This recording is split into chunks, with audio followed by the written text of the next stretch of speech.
O presidente Jair Bolsonaro participou de um evento do Banco BTG Pactual, quando, ao fazer a sua fala inicial, fez um forte desabafo, falando sobre o grupo que quer voltar ao poder e seus aliados na velha imprensa e no judiciário.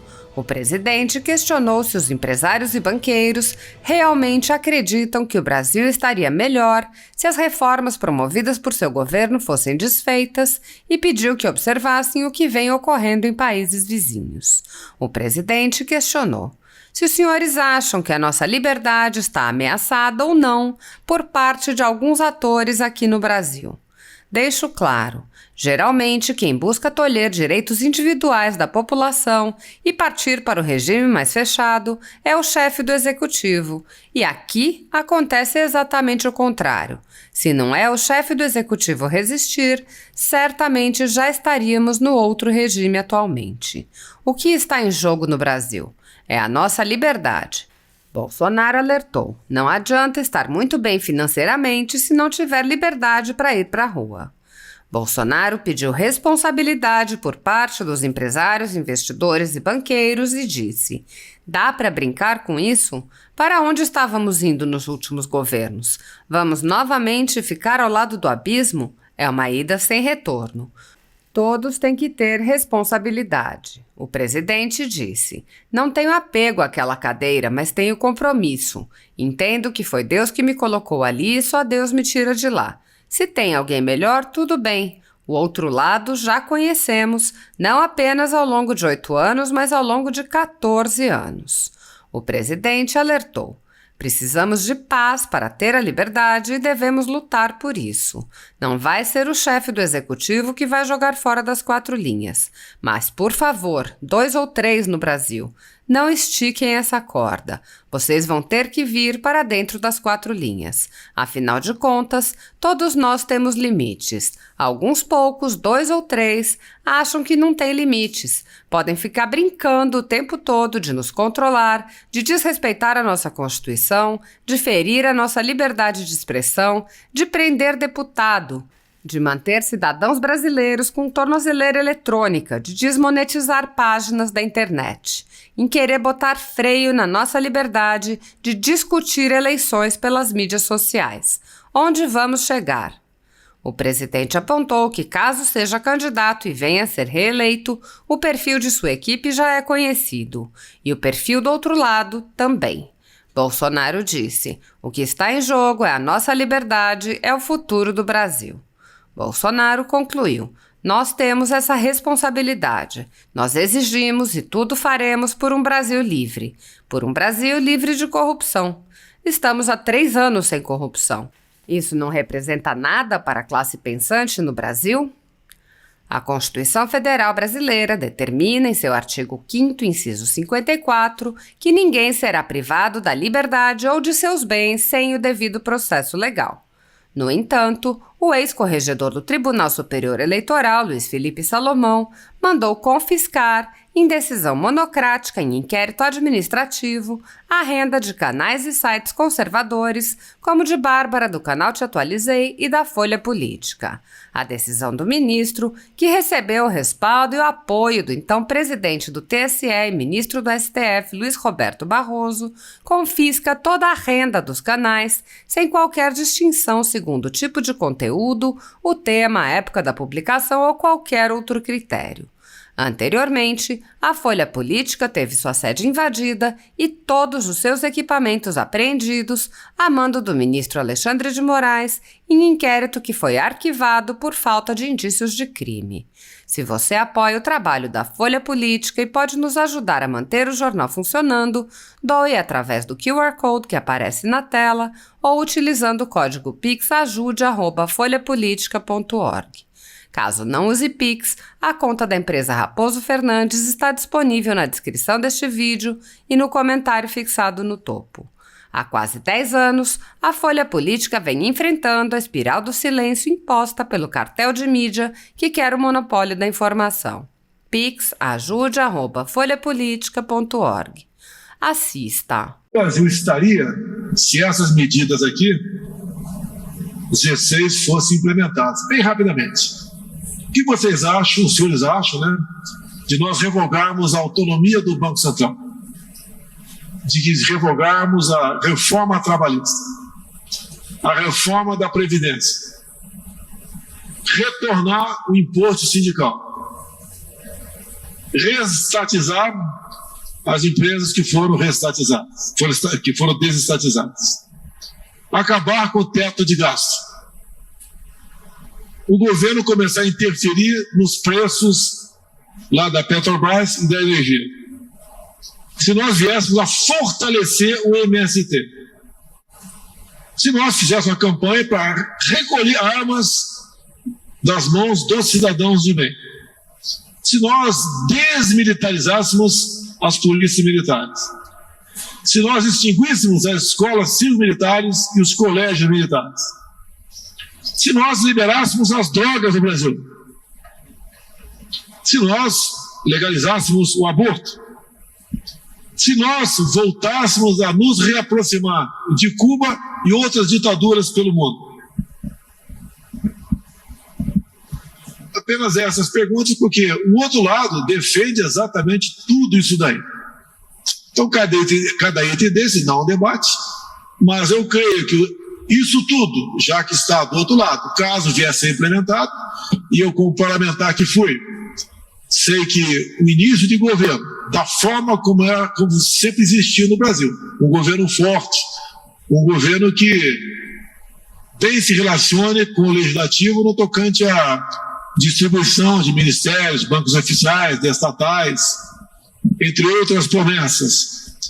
Nós sabemos como o parlamento age. Se isso tudo fosse botado em prática, como é que estaria a economia no nosso Brasil?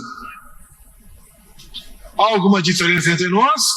Ou alguns dos senhores vão falar que está tudo resolvido, não tem problema, o que vier a gente vai interagir e o Brasil vai para frente. Também perguntar aos senhores, né? Falar para os senhores, olhem o que acontece na nossa periferia. Aqui na América do Sul. Alguns países que enveredaram para esse outro lado. Disso que eu mostrei aqui. O que está acontecendo num país aqui que não faz divisa conosco, aqui na América do Sul, onde a economia ia muito bem. Alguns até falavam, não se preocupe, a economia indo bem, o resto não tem que se preocupar. E o que vocês acham também, se a nossa liberdade está ameaçada ou não, por parte de alguns atores aqui no Brasil. Deixo claro, como falei agora há pouco. Geralmente, quem busca tolher direitos individuais da população e partir para o regime mais fechado, geralmente é um chefe do executivo. E aqui acontece exatamente o contrário. Se não é o chefe do executivo resistir, já estaremos com toda certeza no outro regime atualmente. O que está em jogo no Brasil? É a nossa liberdade. O que está em jogo no Brasil? A nossa economia. Estão do meu lado aqui o ministro Ciro Nogueira e o ministro Paulo Guedes, que poderão me socorrer ou atender a pedido do senhor. Então, a breve introdução que eu faço é isso. É isso que nós queremos para o Brasil? Dá para deixar tudo rolar numa boa? Quem chegar, chegou, tudo bem, ninguém vai sofrer nada com isso, a economia vai continuar numa boa. Né? Uma boa agora aqui. Depois da pandemia, né? Resistiu. Durante a pandemia, nós tivemos aqui os anos de 2015 e 2016, onde perdemos 3 milhões de empregos. Por que causa? Durante a pandemia, 2020, o forte da pandemia, ficamos no 0 a 0. O ano seguinte, foram criados aproximadamente 3 milhões de empregos no Brasil. Ainda com a pandemia, como é que estaria se o outro lado estivesse sentado na minha cadeira? Como é que estariam os desvios pelo Brasil? Será que a roubalheira seria a tônica? O sempre aconteceu? Será que, de acordo com a pessoa que assumir a presidência no ano que vem, qual será o perfil dos dois indicados para o Supremo Tribunal Federal? As outras coisas que tratam de valores familiares,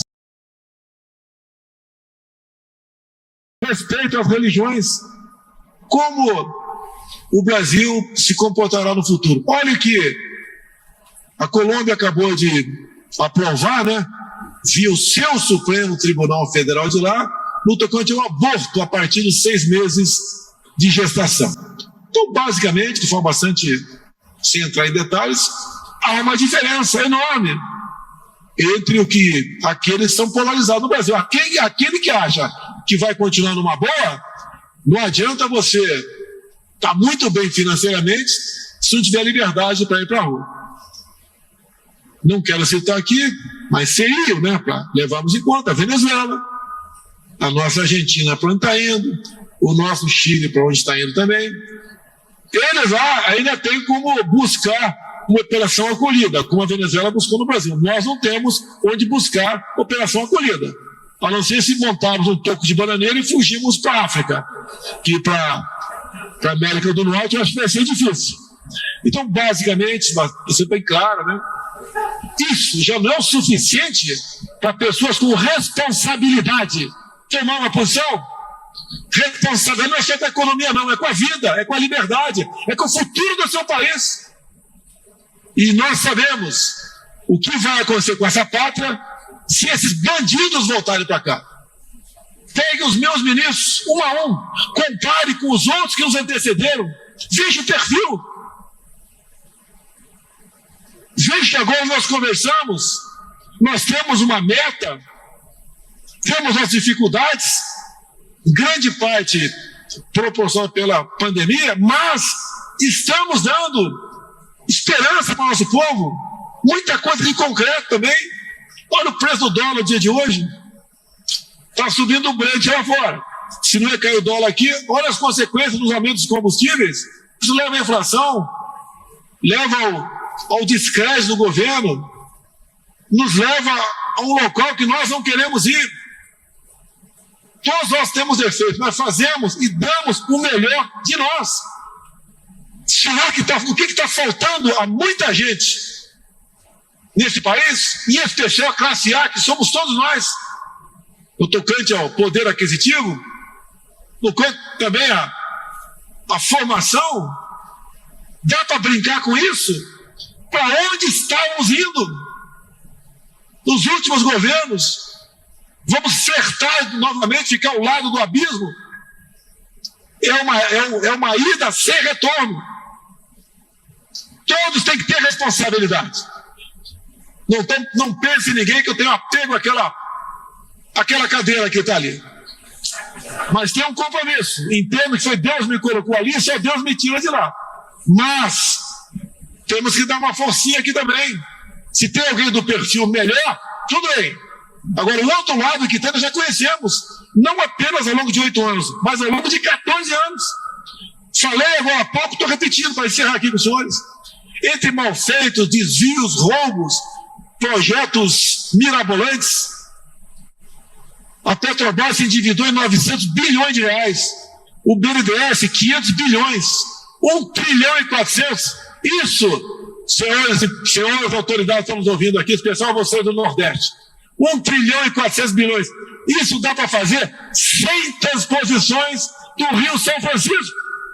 E tem gente que quer que essas porcarias que levaram os estatais a essa situação volte para cá. Não vou falar em 45 bi da Caixa Econômica Federal e das demais estatais. Essa é a realidade. Essa pátria é nossa. Eu estou vendo aqui atrás de mim, aqui na minha imagem, está escrito ordem e progresso. Ordem e progresso. Mas precisamos de paz para ter a liberdade. E devemos lutar por isso. Não vai ser o chefe do executivo que vai jogar fora das 4 linhas. Mas, por favor, não vocês, 2 ou 3 no Brasil, não estique essa corda. Vocês vão ter que vir para dentro das 4 linhas. Afinal de contas, todos nós temos limites. O Ciro tem, o Paulo Guedes tem, eu tenho limites. Alguns poucos, 2 ou 3, acham que não tem limites.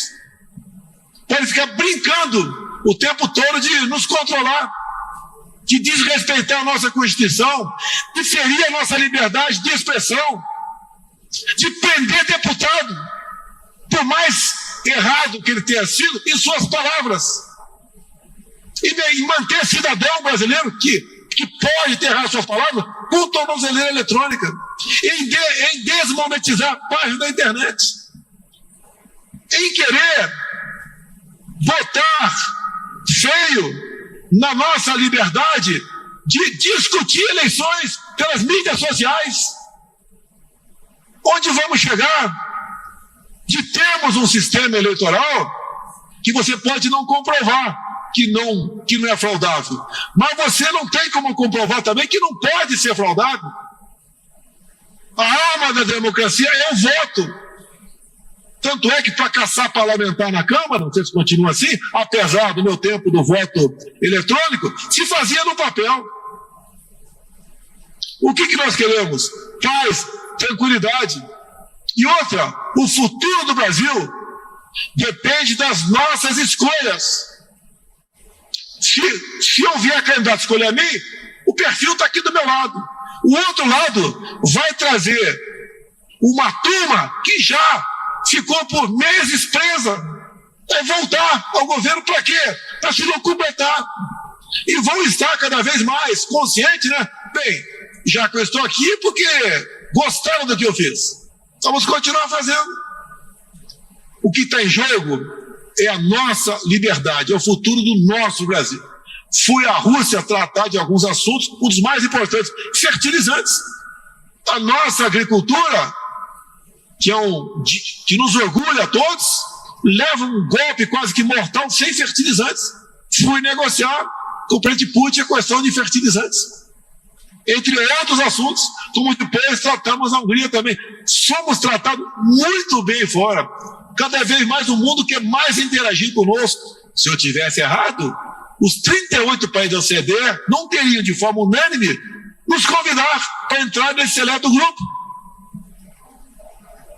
A grande imprensa, parte da grande imprensa, o grande pai da grande imprensa, só tem notícia ruim. Os números estão aí, os senhores estão sentindo. Temos futuro. Se eu não me engano, Paulo Guedes, janeiro foi o mês que mais entrou dólar aqui no Brasil. Os números estão aí. O Tarcísio, tá? É um excelente ministro nosso, entre outros, tá? Fez ressurgir o modal ferroviário. Devemos ter brevemente mais 20 mil quilômetros de ferrovia no Brasil. Obras fantásticas que ele faz, que nos orgulha. Um jovem capitão do Exército, formado pela AMAN e pelo INE, que nos orgulha. Assim como tantos e tantos outros ministros, como Marinho, que levou água para o Nordeste. No passado, se fizeram transposição de dinheiro, nós de água. Esse é um pequeno retrato do Brasil, que parece que alguns ficam de brincadeira. Ah, mas não tem problema, não sei o que lá. Alguém quer que eu me aproxime com Cuba hoje? Que eu faça outro Porto Mariel lá fora? Que pegue como garantia charuto? Ou empreste para a Venezuela para dar calote na gente? E continuam pagando com o dinheiro do FAT, entre tantos e tantos outros bilhões de dólares jogado o mundo afora. Daria uma palestra enorme, não remunerada, para eu falar sobre isso para vocês. O que falta para alguns é responsabilidade. Não sei de tudo que pode ser feito no Brasil. Se soubesse, dispensaria todos os meus ministros. Estaria sozinho aqui. E ninguém faz nada sozinho. Temos excelentes auxiliares do nosso lado. Não é só ministros, nós somos secretários, servidores, pessoas da iniciativa privada, entre outros que nos aconselham, como alguns dos senhores me aconselham. E nós temos essa responsabilidade. Nós queremos, não, nós exigimos e tudo faremos por um Brasil livre. Por um Brasil livre de corrupção. Dá para imaginar 3 anos sem corrupção? Não é por acaso. Se acontecer, a gente vai atrás. Nós estamos há 3 anos. Isso não representa nada para a classe pensante no Brasil?